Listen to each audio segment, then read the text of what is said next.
now in New Jersey. Powered by TAPinto. Brought to you by Lakeland Bank. Thanks for joining us on this Friday, February 18th. I'm Kristina Behr. Wayne residents band together in an effort to preserve some parkland. City Council proposed constructing a fence around the Laurelwood Arboretum. It's a 30-acre public park in order to keep deer out.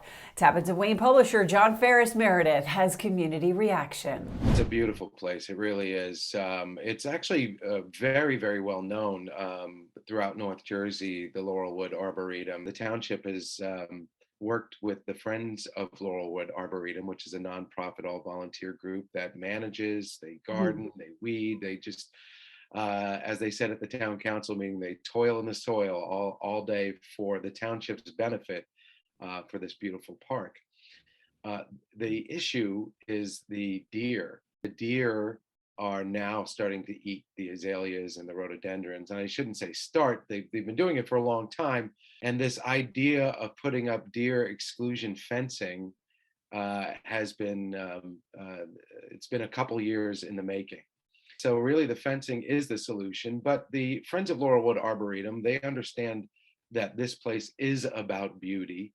And so their plan is to set this fence 25 feet back into the woods that surround it. So you really wouldn't see it from the road.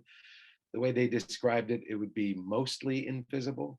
But some of the neighboring residents during the town council meeting, when they were arguing against this, said that they felt that mostly invisible wasn't invisible. They didn't want to look out their window and see a fence, because they're talking about an 8-foot fence, which is pretty tall. They talk about, they argued against this because they felt that the Laurelwood was a natural deer run. They wanted to, they wanted to maintain the natural part of Laurelwood, and that included the deer. My guess is that the fence is going to happen. It certainly seems like the mayor is behind it. He didn't flat out say, and it's not his choice, it's the council's choice. But it seemed like some of the council members were ready to vote that night. The vote was to apply for the grant. The town council decided they needed more time to think about it and review everything. And so the vote ended up just being carried to the next meeting, and that's where we stand now. For more on the story, check out TAPinto Wayne. Big changes are coming to Newark's South Ward. Mayor Ras Baraka hopped behind the wheel of an excavator, helping to signal the start of construction in the Dayton Street neighborhood. According to TAPinto Newark, the once public housing building that has sat abandoned for years will be transformed into affordable and market rate housing and commercial development. The mayor even hinted about the possibility of a film studio coming to the area. Bordentown is getting ready to host its inaugural Porch Fest. Musicians of all genres play free shows on porches throughout the city. Bordentown Arts will be pairing city residents who'd like to offer up their porches as stages for the artists. Other towns like Cranford and Maplewood have hosted their own Porch Fests with a big turnout. For more information on the Porch Fest coming April 30th, head to TAPinto Bordentown. Coming up, a prestigious international honor for a teacher in Livingston. We are a small business, we are a childcare provider, and having Lakeland Bank be a partner who understood our challenges, I believe was the key to us being able to get the PPP loan. We were struggling to make payroll numbers. I had my loan processed through the drive-through window. The funds hit my account at 4 p.m. and we were able to process our payroll at 5 p.m. that Friday. I think that was a great success story for us and for Lakeland Bank.